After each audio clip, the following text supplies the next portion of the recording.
Okay, standard 11th, chapter number 1, introduction of commerce and business. Okay, in this lecture we will learn about the characteristics or features of business. Page number 3 पे है, right? Okay, और वो continue होगा page number 4 तक. 10 points है इसमें, right? Okay, सो इसके पहले 4 पॉइंट्स किया था हमने. Now we will continue with the 5th point. Okay, exchange of goods and services. Business में एक्सचेंज होना ही चाहिए, राइट? दो चीज का, गुड्स सर्विसेज एंड मनी और मनी वर्थ. मतलब समझो आप अगर कोई भी सामान ले रहे तो रिटर्न में पैसा देंगे, तो यहाँ पे दो चीज का एक्सचेंज हो रहा है, गुड्स या फिर सर्विस एक्सचेंज विथ मनी, या फिर मनी वर्थ. अभी यहाँ पे मनी वर्थ का एग्जांपल है जो पहले चलता था, अभी नहीं है, शायद अभी बहुत जगह पे चलता भी होगा, right? That system is known as barter exchange और बार्टर सिस्टम. बार्टर सिस्टम में क्या होता है, आप पैसे दे के नहीं खरीद रहे कोई चीज, आप एक चीज देकर ही दूसरा चीज खरीद रहे हैं. आप एक गुड्स देकर ही दूसरा गुड्स खरीद रहे हैं. आप एक सर्विस दे के कोई और सर्विस खरीद रहे हैं, right? That is known as barter exchange और बार्टर सिस्टम. बट हम अभी फिलहाल हम लोग मनी एक्सचेंज करते हैं गुड्स और सर्विसेज के बदले, राइट? जितना आप गुड्स परचेज कर रहे हैं उतना आपको पैसे देना पड़ेगा. सिंपल है, राइट?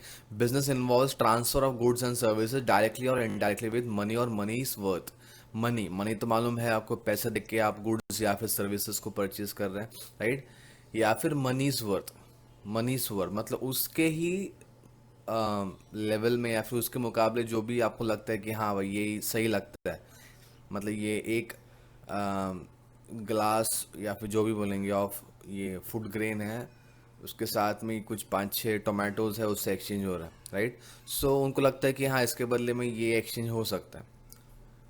पहले लगता था ऐसे, बट बार्टर सिस्टम में बहुत सारे प्रॉब्लम्स आने की वजह से अभी उसके बदले में करेंसी एक्सचेंज होती है. पहले गोल्ड था, सिल्वर था, ब्रॉन्ज था, बहुत सारे मेटल्स है, फिर करेंसी आ गया, right? Okay, fine.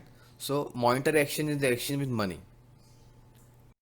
Monetary exchange या फिर मनी एक्सचेंज, इसमें मनी एक्सचेंज होता है. Is the exchange with money, ठीक है? Example, buying notebooks for cash. Clear है? On the other hand, in the case of barter exchange, goods and services are exchange for some other goods and services. मतलब एक goods और services खरीदने के लिए आपकी तरफ से कोई और गुड्स या फिर सर्विसेज को एक्सचेंज करना. Example, wheat is exchange for rice. गेहूँ राइस के बदले में एक्सचेंज हो रहा है, ठीक है? ये इतना क्लियर हो गया. Last point, if goods are produce for own consumption. अभी आप कोई भी गुड्स अगर आप प्रोड्यूस कर रहे हैं बट वो खुद की कंजम्पशन के लिए, that is stitching a dress for a daughter, it cannot be called as business activity, but stitching of dress in a tailor shop and taking stitching charges for that is a business activity, right?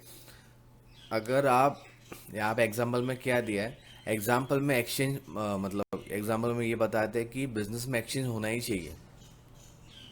आप goods and services को purchase कर रहे हैं तो आपको cash पे करना पड़ेगा.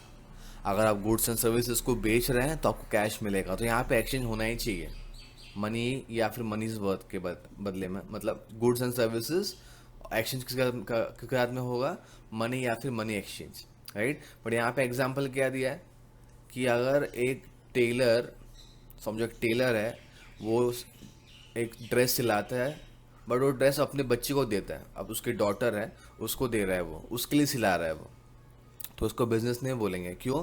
बिकॉज उसने गुड्स तो दे दिया, ट्रांसफर तो हो गया गुड्स, उससे उसके डॉटर के दिया उसने, बट रिटर्न में उसको पैसे मिले क्या? नहीं. जहाँ पे पैसे नहीं मिले रिटर्न में, दैट मीन्स वो इकोनॉमिक एक्टिविटी है ही नहीं. उन्होंने बस अपने डॉटर को इसके लिए दिया क्योंकि वो उसकी केयर करता है, उसको संभालना है, उसकी देखभाल करनी है, इसके लिए बना के दिया उसको। बट वही सिचुएशन अगर चेंज कर दे थोड़ा सा, जहाँ पे वो टेलर वो ड्रेस को बेच रहा है और बदले में चार्जेस लेता है, मतलब उसको पैसे मिलते हैं, तो वो बिजनेस एक्टिविटी है। ठीक है, मतलब गुड्स एंड सर्विसेज मनी के बदले में एक्सचेंज होने ही चाहिए, नहीं तो उसको बिजनेस एक्टिविटी नहीं बोल सकते। Right, okay. Similarly if goods are donated और given as gift then it can not be considered as business activity.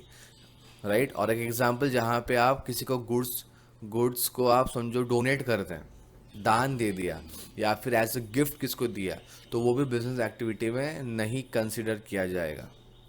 क्यों? बिकॉज रिटर्न में आपको कुछ मिल नहीं रहा, रिटर्न में आपको पैसा, मनी या फिर मनी वर्ड्स नहीं मिल रहा। That mean this that activity is not known as business. Right, तो बिजनेस में एक्सचेंज होना ही चाहिए। Clear? 6 point, dealings in goods and services.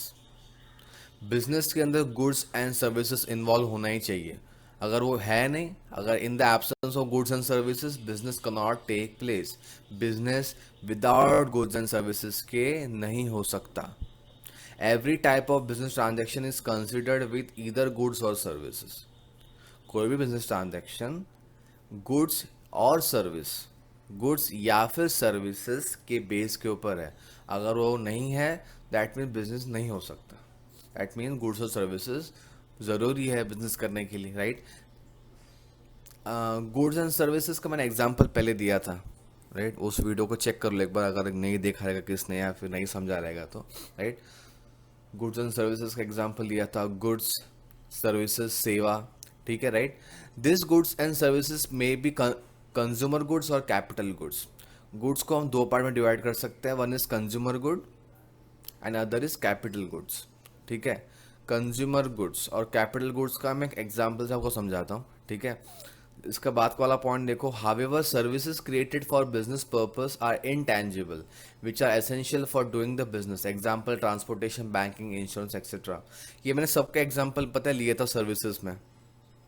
Services are intangible. अभी what is the meaning of intangible? Intangible मतलब आप उसको देख नहीं सकते, आप उसको टच नहीं कर सकते, you can not see it, you can not touch it. Right, आप उसका सिर्फ बेनिफिट ले सकते हैं। ऐसे कि बैंक का सर्विस आपको दिखता है क्या? नहीं। ऐसे कि फॉर एग्जांपल आप दुकान में जाते बिस्किट खरीदते हैं, तो बिस्किट आपको दिखता है, आप दुकान में जा रहे हो बिस्किट खरीदने के लिए, बिस्किट परचेज कर, आप बिस्किट को देख सकते हैं, आप बिस्किट को छू सकते हैं। Right, okay. तो दैट मीन्स गुड्स टैंजिबल होता है और सर्विसेज इनटैंजिबल होता है। इनटैंजिबल मतलब the thing which you can not see, touch, उसको हम इंटैंजिबल बोलते हैं। तो सर्विसेज इंटैंजिबल होता है। राइट, ये दोनों मैं एग्जांपल लेके समझाता हूँ। अभी ये आपकी बुक में ये एक छोटा सा डायग्राम दिया है कि गुड्स को दो पार्ट में डिवाइड करते हैं, कंज्यूमर गुड्स और कैपिटल गुड्स। इन शॉर्ट बताऊँ तो कंज्यूमर गुड्स वो गुड्स है जो कंज्यूमर डायरेक्टली यूज कर सकता है। कंज्यूमर मतलब ग्राहक, हम जैसे लोग कंज्यूमर्स डायरेक्टली यूज कर सकते हैं। कैपिटल गुड्स मतलब वो गुड्स, ये भी गुड्स ही है, बट ये ऐसे गुड्स है जो कंज्यूमर डायरेक्टली नहीं यूज कर सकता। ठीक है, फॉर एग्जाम्पल ये दोनों गुड्स दिख रहा है आपको, दोनों गुड्स है, बट एक कंज्यूमर डायरेक्टली यूज नहीं कर सकता। ये वाला जो गुड्स है, ये जो वुड लॉग्स है, लकड़ी के बड़े बड़े जो मतलब बड़ा बड़ा जो पार्ट्स है वुड का, राइट, ये कंज्यूमर डायरेक्टली यूज नहीं कर सकता। इसका क्या करेंगे हम लोग? हाँ, यही जो सामान है, ये जो गुड्स है, ये एक फर्नीचर की जो कंपनी है, ये वो यूज़ कर सकती है। कैसे, क्यों यूज़ करेगी उसको? फर्नीचर बनाने के लिए, जैसे कि सोफ़ा है, टेबल है, जो यहाँ पे दिख रहा है, पूरा एक डाइनिंग सेट है, डिनर सेट है पूरा, मतलब यहाँ पे खाना खाने के लिए चेयर से टेबल है। राइट, तो ये जो गुड्स है ना, ये कंज्यूमर गुड्स है, क्योंकि इसको कंज्यूमर डायरेक्टली यूज कर सकता है, इसको नहीं यूज कर सकता। इसको शायद कंपनी जो फर्नीचर बनाती है, राइट, तो ये गुड्स कंपनी यूज करती है, इसलिए हम उसको कैपिटल गुड्स मतलब इन शॉर्ट ये गुड्स कंज्यूमर डायरेक्टली नहीं यूज कर सकता, इसके लिए हम उसको कैपिटल गुड्स बोलते हैं। और जो भी गुड्स कंज्यूमर यूज कर सकता है उसको हम कंज्यूमर गुड्स बोलेंगे। ये furniture, biscuits, shampoo, soap, car, mobile phone, bike, है ना, राइट। तो ये सारी चीज़ें हम डायरेक्टली यूज़ कर सकते हैं, उसमें कुछ और काम करने की ज़रूरत नहीं है। इसमें बहुत सारे काम करने की ज़रूरत है। ये जो दिख रहा है वुड लॉग्स, इसमें बहुत सारे काम बाकी है, राइट, ओके। तो इन शॉर्ट ये जो वुड लॉग्स हैं, और एक सेंटेंस मैं ऐड करता हूँ जो बुक में नहीं है। इन शॉर्ट ये जो कैपिटल गुड्स हैं, ये रॉ मटेरियल के तौर पर कंपनीज को काम आते हैं। रॉ मटेरियल मतलब क्या? कच्चा माल। कच्चा माल ये बिजनेस को फिनिश प्रोडक्ट बनाने के लिए काम आता है। ये जो रॉ मटेरियल है, ये उस कंपनी को, उस फर्नीचर की कंपनी को टेबल और चेयर बनाने के लिए काम में आएगा। ठीक, ये टेक्स्ट बुक में नहीं था, सिर्फ मैंने ऐड किया। और एक एग्जांपल, ये जो आयरन शीट्स है, लोहे के शीट्स है, ये कंज्यूमर इसका यूज डायरेक्टली नहीं कर सकता। क्या करेगा इस शीट्स का? ठीक है, right. So this are known as capital goods, but ये उसी आयरन शीट से एक कबर्ड बनाते हैं, और इसको एक कंज्यूमर यूज कर सकता है। Because of this reason this goods are known as consumer goods, right, okay. अभी क्लियर है? अभी services are intangible and goods are tangible, ये मैंने बताया था, राइट। अभी SBI bank for example, right, अभी बैंक सर्विस देता है आपको। क्या सर्विस देता है, right? You can deposit your money in the bank, you can withdraw the money from the bank, right? You can take loan, और आप दूसरे भी अकाउंट्स ओपन कर सकते हैं, जैसे कि फिक्स डिपॉजिट्स है, एक्सेट्रा। तो ये कुछ आपको सेवाएं, सर्विसेज प्रोवाइड करती हैं। बट ये सर्विसेज आपको दिखती है क्या? जैसे कि फॉर एग्जांपल ये गुड्स है, ये शैम्पू है, ये जूसेस है, ये जैम्स है, ये आपको दिखते हैं, आप इसको छू सकते हैं, राइट, आप उसको कहीं लेके जा सकते हैं। बट सर्विसेज होती है ना, ये आप देख नहीं सकते, छू नहीं सकते, आपको सिर्फ इसका बेनिफिट मिलेगा, आपको इसका उपयोग होगा, ठीक है। जो चीज़ आप देख नहीं सकते, छू नहीं सकते, that things are known as intangible. मतलब सर्विसेज आर इनटेंजिबल और गुड्स आर टेंजिबल। टेंजिबल मतलब आप छू सकते हैं, देख सकते हैं, right. Services are intangible, intangible मतलब आप उसको देख नहीं सकते, छू नहीं सकते, ठीक है। बेनिफिट दोनों का ही है, बट सर्विसेज को आप देख नहीं सकते, छू नहीं सकते, ठीक है, clear. Continuity in dealings, business में रेगुलरिटी होनी चाहिए। रेगुलर मतलब आपने एक बार कर दिया एक्टिविटी, बाद में कभी नहीं कर रहा है, तो मतलब वो बिजनेस नहीं है। एवरी बिजनेस रिक्वायर्स रेगुलरिटी इन ट्रांजैक्शन। जो ट्रांजैक्शन है, ट्रांजैक्शन मतलब क्या? एक्सचेंज। क्या एक्सचेंज हो रहा है? गुड्स या फिर सर्विस। किससे एक्सचेंज होगा? मनी या फिर मनी वर्थ से, ठीक है, right. One single transaction does not constitute business. Example, एक ट्रांजैक्शन बिजनेस, उसको बिजनेस नहीं बोला जाता।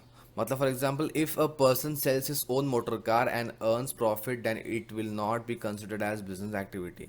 अगर एक पर्सन जिसके पास मोटर कार है, गाड़ी है, वो उसको किसी और को बेच रहा है, समझो उसके पास बहुत साल से मोटर कार थी, अभी वो बहुत पुरानी हो गई है, तो किसी को बेच रहा है सेकंड हैंड, और उसके बदले में उसको पैसे मिले। तो यहाँ पे गुड्स ट्रांसफर भी हो रहा है, पैसे भी मिल रहा है, तो ये बिजनेस हो गया क्या? नहीं, बिकॉज ये वो जो कर रहा है, ये एक टाइम एक्टिविटी है, सिंगल ट्रांजैक्शन है, ये बाद में कभी करेगा नहीं, बिकॉज ये उसका काम नहीं है, ये उसका बिजनेस नहीं है।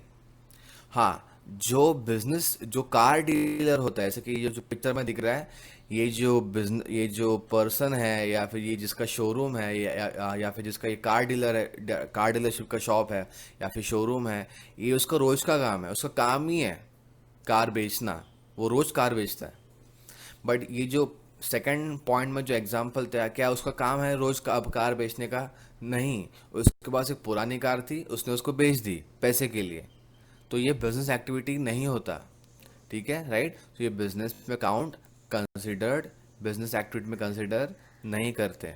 उसमें कंटिन्यूटी होनी चाहिए, रेगुलरिटी होनी चाहिए, कंटिन्यूटी इन डीलिंग्स, ठीक है। वो काम वो रोज करना चाहिए, कंटिन्यू होना चाहिए, right. But if the car dealer is so he sells the purchase car regularly, then it is considered as business activity, right. अगर वो कार डीलर है और रोज कार बेच रहा है, तो बिजनेस एक्टिविटी है। अगर सिंगल एक ही बार है तो नहीं। जैसे कि फॉर एग्जांपल मेरा घर है, मैंने उसको बेच दिया और बदले में मुझको पैसे मिले, तो ये क्या बिजनेस एक्टिविटी है? नहीं है। बट अगर मैं एक ब्रोकर हूँ, प्रॉपर्टी ब्रोकर जिसको बोलते हैं, ठीक है, वो प्रॉपर्टी ब्रोकर का काम ही वही है। वो रोज किसी ना किसी का घर बेचता है, किसी ना किसी को घर खरीद के दे देता है। खुद के लिए नहीं कर रहा, किसी और के लिए करके दे रहा है, वो रोज का काम है, तो वो बिजनेस एक्टिविटी है। Right? Clear? 8 point, uncertain returns. Right? हम लोग बिजनेस किसके लिए करते हैं? कंसिडरेशन के लिए, मतलब रिटर्न में कुछ मिलता है। क्या मिलता है? पैसा मिलता है। बट वो अनसर्टन है। Means what? आपको मिलेगा या फिर नहीं मिलेगा। In business the returns are never predictable और गारंटीड।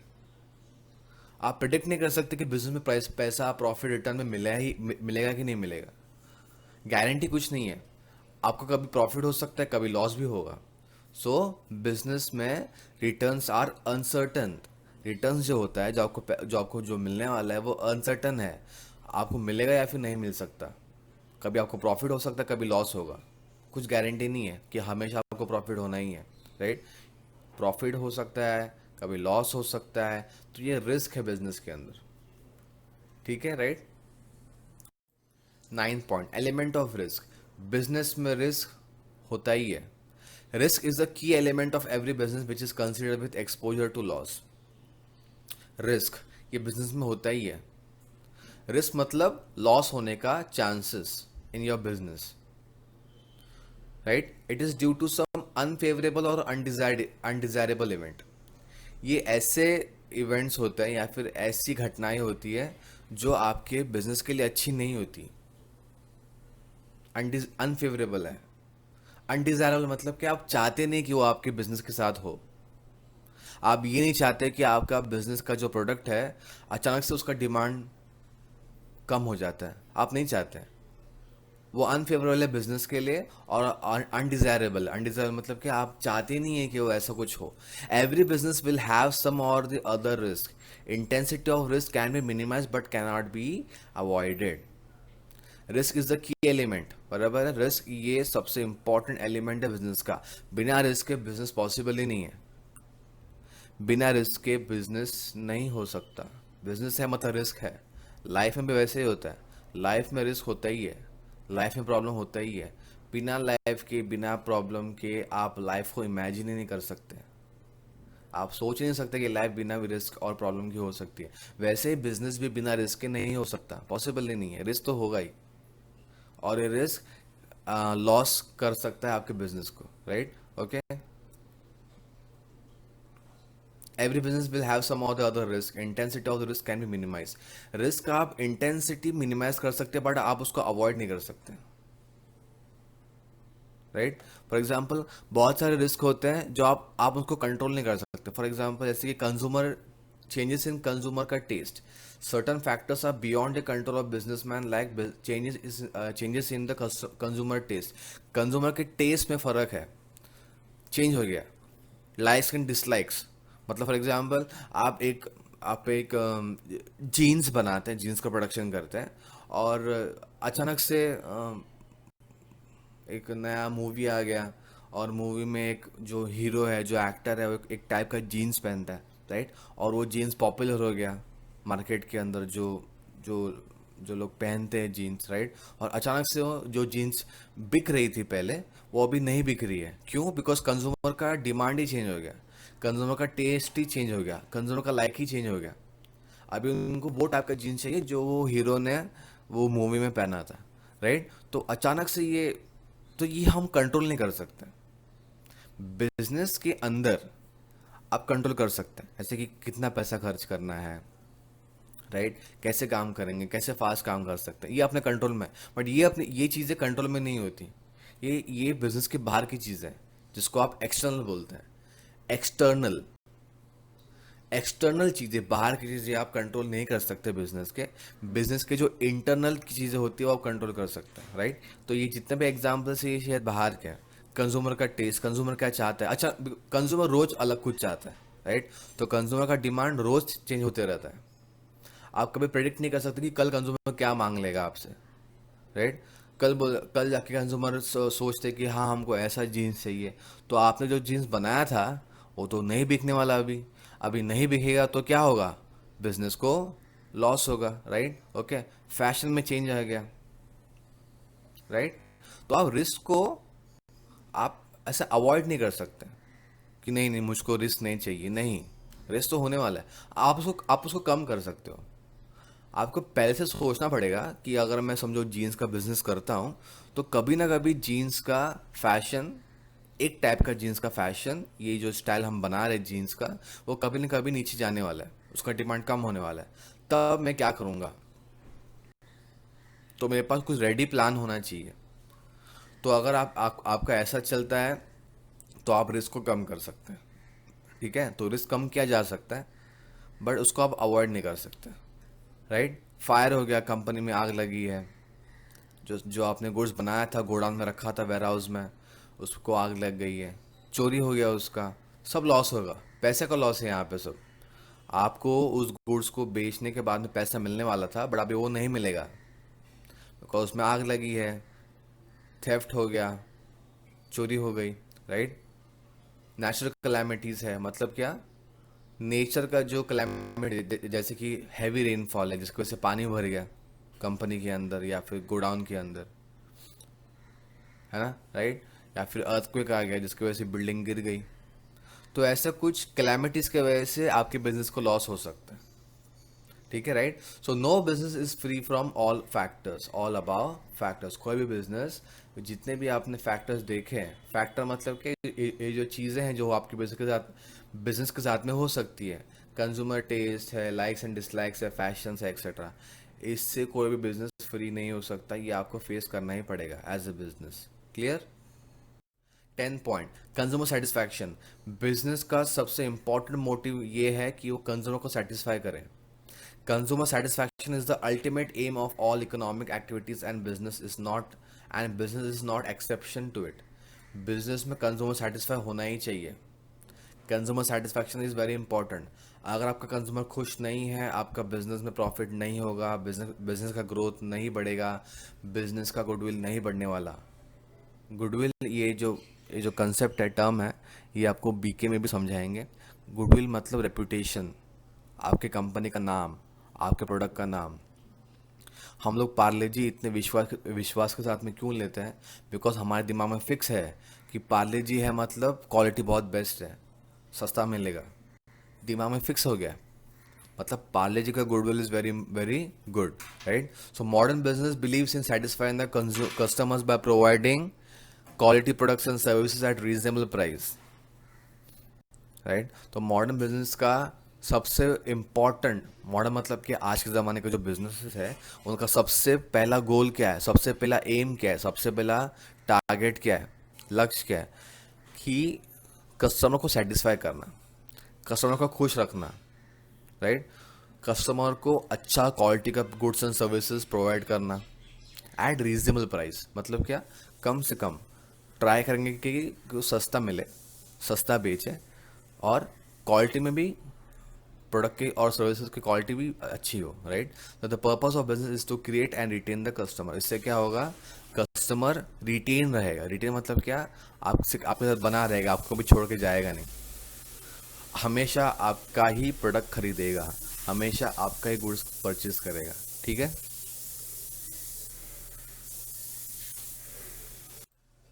राइट? तो consumer is the king of the market. Consumer है, सेटिस्फाइड है, हैप्पी है, खुश है, आपका बिजनेस चलेगा, नहीं चलने वाला, ठीक है? मतलब आपने प्राइस कम तो कर दिया, बट क्वालिटी अच्छा नहीं है, कंज्यूमर सेटिस्फाइड नहीं होगा, ठीक है? प्राइस बहुत ज़्यादा हाई है, क्वालिटी कम है, तो दोनों बैलेंस होना बहुत इंपॉर्टेंट है, right? So consumer satisfaction is very important in terms of business, ठीक है, clear? So with this we are ending the topic, features of business, right? Okay, so we will meet in the next lecture, और हम लोग profession control continue करेंगे, page number 4 पे profession. ये अपना ख़त्म हो गया यहाँ पे, ठीक है? Thank you.